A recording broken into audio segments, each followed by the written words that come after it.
Hi everyone, today I'll be discussing on perineal care. So perineal care, it is assessing or examining of the perineum in order to help in the improvement, wound healing improvement or prevention of any cross infection. And what are the purposes of doing this perineum care is to improve the blood circulation, to improve the wound healing, to prevent from the cross infection, and to help in improvement of the well-being of the mother. So what are the indications of this perineal care? Especially it's indicated for the postnatal mother who have episiotomy or who have catheter, if there is any perineal infections, if the mother is non-ambulatory. So these are certain indications for perineal care. So for doing this perineal care, we require the two trays, that is one sterile tray and a clean tray.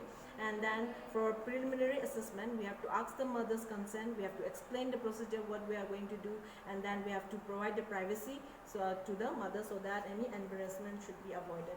And next step is we have to first wash our hand. After washing our hands, we have to ask the mother for if she have already voided the urine or if she have already emptied the bladder. If in case the mother is having catheter, then we have to check for the fullness of the bladder. If not, then we'll provide a bedpan. So when we provide the bedpan, we'll make the mother know. So we have to place the bedpan.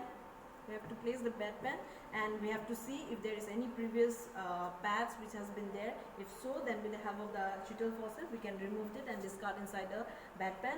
And we will take some warm water, and then we'll explain the mother that we are pouring a little bit warm water so that we can clean any kind of blood clots which is written out there. And then when we pour it, we have to pour from the top part of the upper part of the perineum, and so that the water will drain inside the bedpan. So for the steps of perineum, now we'll go ahead with the steps of perineum care. So for that, first we'll open up the sterile tray, we'll wear a surgical gloves, and then we'll take the artery faucet, and from the bulb we'll take the gauze piece, and then we should wrap the gauze piece in such a way that the tips of the artery faucet is not exposed like this, and then so that we should not hurt the patient. Then after that, we'll ask the assistants to pour the solution. After pouring, we'll dip the artery faucet inside the solution with the gauze, and then if there is any excess solution, we have to squeeze it with the dissecting forceps, and then we'll go ahead for cleaning. So before going ahead, I have already draped the patient in a triangular diamond shaped manner.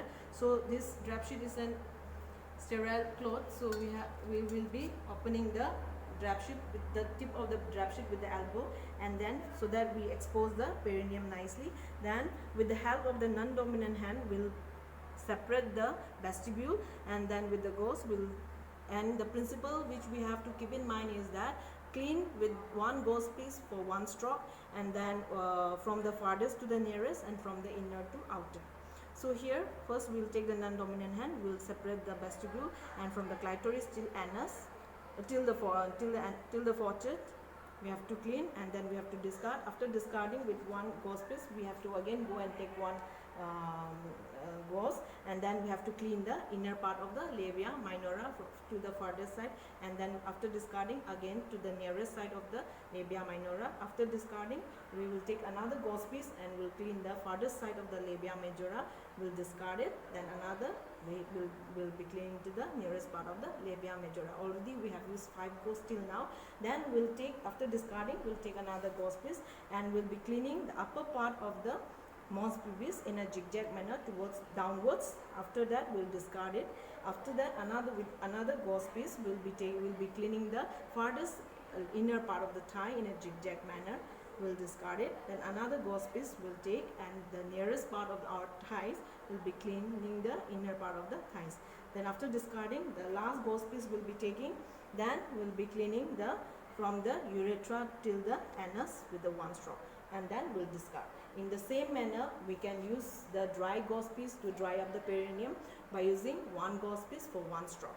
Then if there is any catheter, we can give catheter care.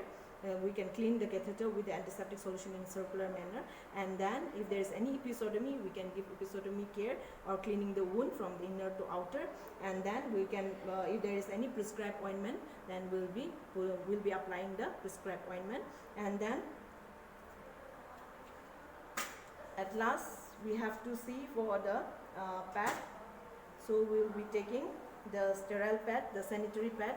Then we will be keeping the in here for applying pad also we have to keep in mind that we have to keep from top front to back so that it will not swell the mother. So here like this we have to put it.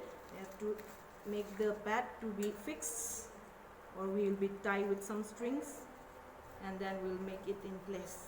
So once we have put the pad, we should not move the pad here and there for adjusting because it may swell the linen.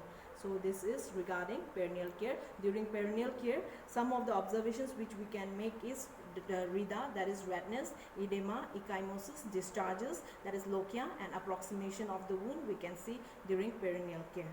So this is regarding perineal care.